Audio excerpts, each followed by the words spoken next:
Barbie ou Oppenheimer, qui sortira vainqueur de cette folle journée au cinéma?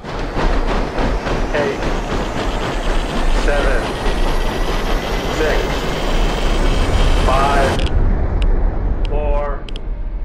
Bonjour à tous, et bah écoutez, j'espère que vous allez bien, peut-être rebonjour d'ailleurs, parce que oui, aujourd'hui, c'est déjà la deuxième vidéo, c'est le Barbenheimer, la critique de Barbie est disponible sur la chaîne, et c'est un mercredi absolument fou au cinéma. Si vous avez déjà vu les deux longs métrages, n'hésitez pas à me dire en commentaire ce que vous avez préféré. On a déjà parlé de Barbie sur la chaîne, on passe désormais à Oppenheimer, c'est parti. Oppenheimer est le nouveau film de Christopher Nolan qu'on ne présente plus aujourd'hui. En 1942, convaincu que l'Allemagne nazie est en train de développer une arme nucléaire, les États-Unis initient dans le plus grand des secrets le projet Manhattan destiné à mettre au point la première bombe atomique de l'histoire. Pour piloter ce dispositif, le gouvernement engage Oppenheimer qui sera bientôt surnommé le père de la bombe atomique. Et qui dit bien sûr nouveau film de Christopher Nolan, dit grosse attente, en tout cas pour ma part parce que oui, vous le savez je pense, et c'est un de mes réalisateurs préférés, il y a d'ailleurs un top de ses films qui est disponible sur la chaîne.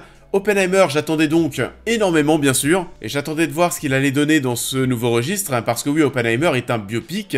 Alors après Nolan, c'est vrai qu'il a l'habitude d'aller un petit peu partout, les films de super-héros, la science-fiction, l'espace, les films de guerre, enfin voilà, il va partout, avec un certain sens de la réussite, parce que des films loupés de la part de Christopher Nolan, c'est assez rare personnellement. À part, je pense, aller peut-être Insomnia et Tenet, je suis assez attaché à toute sa filmographie. Et du coup, qu'est-ce que ça donne ici après ces 3 heures de visionnage? Parce que oui, Oppenheimer, ça dure 3 heures. Et bah, j'ai beaucoup aimé. C'est pas du tout le projet de Christopher Nolan le plus accessible. Par contre, attention, de toute façon, t'as l'impression que Nolan, depuis Interstellar, les films très populaires, grand public, etc., il commence à s'en éloigner un petit peu. Et ça avait déjà commencé avec Dunkerque. Tenet, c'était moins accessible peut-être au niveau de son concept, mais on restait quand même dans un blockbuster d'action. C'était fait quand même pour amener des gens en salle. Là, on est sur un biopic de 3 heures, vraiment. Si vous vous en foutez de la bombe atomique, si vous vous en foutez d'Oppenheimer, je pense que vous allez sentir le temps passer. We think there's a chance that when we push that button, we destroy the world. Chances are near zero. Near zero.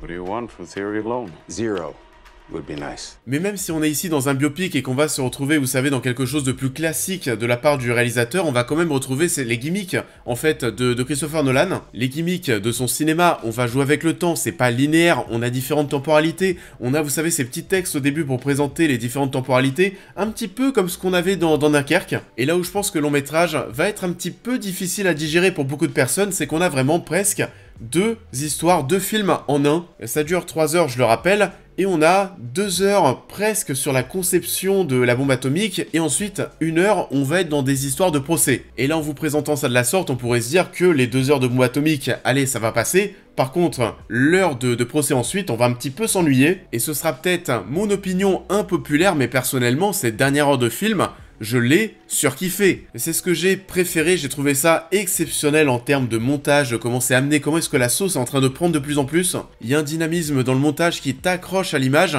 Après oui, comme j'étais en train de le dire, je pense que pour beaucoup de personnes, il y aura trop de trucs dans Oppenheimer, ça dure 3 heures. Il y a énormément d'informations et beaucoup de discussions, voilà, qui font très scientifiques.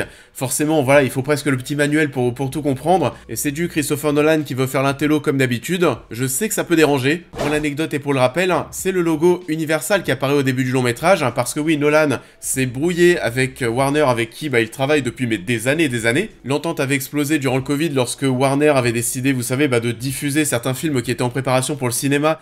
Ils avaient décidé de les diffuser sur HBO Max, ce qui n'avait pas du tout plu à Nolan. On le sait, le réalisateur défend de ouf les salles de cinéma, les films c'est au cinéma. Du coup, derrière cet Oppenheimer, on peut retrouver Universal, et ce n'est peut-être pas anodin qu'à côté de ça, la concurrence du jour, Barbie, soit un film diffusé par Warner. On n'a pas décalé la date de sortie, si on peut faire une concurrence directe à Nolan qui nous a planté, et pourquoi pas. Il y a eu comme d'habitude une grosse com sur l'IMAX, sur le 70 mm, bon allez je le dis, cet Oppenheimer, c'est pas, voilà, le plus gros projet de votre vie à voir en IMAX. Il y a des beaux plans parfois, des plans aériens, des plans sur des grosses explosions, ok, mais sinon au global, je le rappelle, on est dans un biopic assez classique. On n'est pas sur le projet le plus spectaculaire du réalisateur, le plus grand spectacle. Pour moi, si on ne voit pas Oppenheimer en IMAX, voilà, il y a pire dans la vie. Et surtout que c'est souvent de la branlette, parce que des cinémas qui diffusent vraiment le long métrage Oppenheimer dans les conditions que souhaite Nolan, et bah il y en a très peu sur Terre. On a quand même quelques séquences qui sortent du lot, bien sûr. On a une communication sur cet aspect un petit peu horrifique qu'on allait retrouver en fin de long métrage. Alors cet aspect horrifique, on l'a surtout durant un passage, une séquence de discours d'Oppenheimer qui est très bien travaillée après l'explosion de la bombe atomique, où là on a vraiment un gros travail au niveau du son. On va jongler entre les silences et les sons un petit peu plus mineurs, et on a même un jumpscare, mais sinon de là à dire que ça se transforme en film d'horreur, faut pas abuser. On a une grosse séquence d'explosion qui, elle, pour le coup, en IMAX, pourquoi pas, ça doit avoir de la gueule. Et surtout que ça a été annoncé, ces explosions ont vraiment eu lieu. On sait que le réalisateur aime le réel, il n'aime pas trop les CGI. On ressent clairement ce côté course contre la montre, ça c'est quelque chose que j'ai vraiment beaucoup aimé parce que oui, ça dure 3 heures, mais au niveau du montage, c'est très dynamique. Les scènes s'enchaînent mais à une vitesse. C'est pas forcément une histoire et un film qui est très posé. On part dans tous les sens, on ne s'ennuie pas, en tout cas je ne me suis pas ennuyé. On change très souvent de scène, de temporalité avec à chaque fois mais la musique qui t'emporte.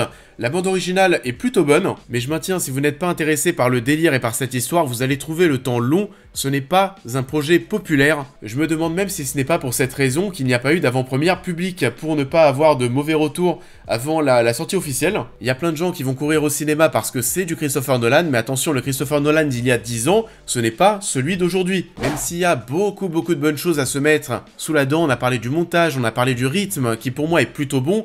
Bien sûr, on peut parler des performances d'acteurs, mais bordel, ce casting est incroyable. Cillian Murphy est impressionnant, il porte tout le film sur ses épaules, les 3 heures de long métrage, et en plus de ça, il a annoncé il y a quelques jours, ça a été mais vraiment en début de semaine, apparemment, Oppenheimer a été tourné en 57 jours. Un film de 3 heures comme ça en 57 jours, c'est très rapide. Je pense que ça a été très intense pour l'acteur. Mes autres personnages favoris dans le long métrage, c'est bien sûr Matt Damon et Robert Downey Jr. Robert Downey Jr., mais quel bonheur de le voir dans autre chose que Marvel. Il a un vrai rôle, il crève totalement l'écran, et surtout dans le dernier acte. J'ai beaucoup aimé de même Emily Blunt et Florence Pugh, qui sont deux actrices que j'adore, qui sont oui au second plan, et on sent encore une fois, et ça c'est un des reproches qui est souvent fait au cinéma de Nolan, les femmes, on sent que le gars s'en fout un petit peu. C'est assez rare de voir dans ces films des personnages féminins forts. Là ici, on est encore une fois sur un casting très masculin, et on a énormément de surprises de second rôle de personnes. Pour moi, c'était la surprise. Je n'étais pas au courant qu'on allait les retrouver ici. On a du Josh Hartnett, Rami Malek, Dan Dehan, Casey Affleck, Gary Oldman qui était méconnaissable, et peut-être encore mais plein d'autres personnes, mais voilà, il y a beaucoup de monde dans ce casting, beaucoup de gros noms qui viennent pour un petit rôle, et bien sûr aussi pas mal d'habitués des films de Christopher Nolan. Why would we go to the middle of nowhere for who knows how long? Why?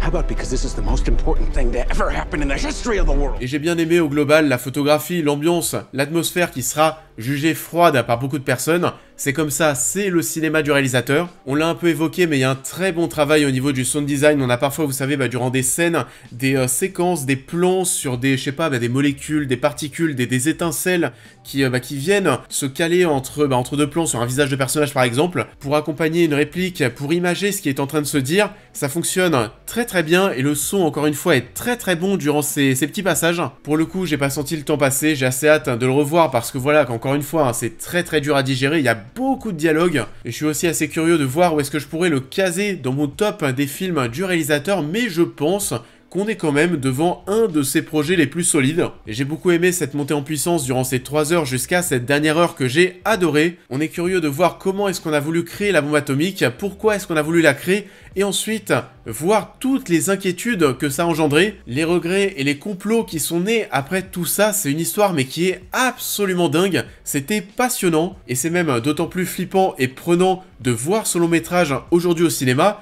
quand on voit ce qu'il se passe malheureusement du côté de l'Ukraine et de la Russie. Vous l'avez donc compris, j'ai adoré Oppenheimer. Et c'est pas du tout l'un des projets du réalisateur les plus populaires, mais c'est certainement l'un des plus maîtrisés. Et certains spectateurs trouveront ça peut-être long. Moi je vous dis qu'aujourd'hui au cinéma, on a eu beaucoup de chance.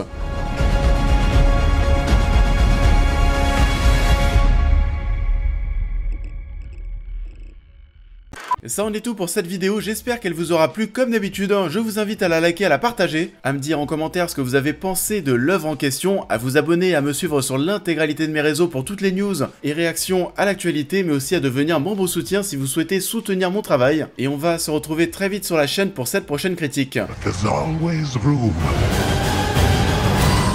for one more.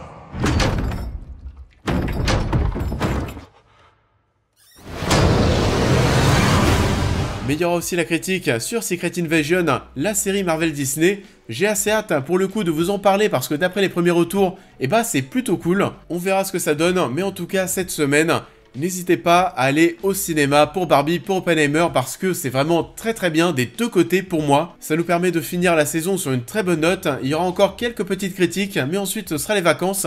Je vous souhaite à tous une très belle semaine et je vous dis à très vite.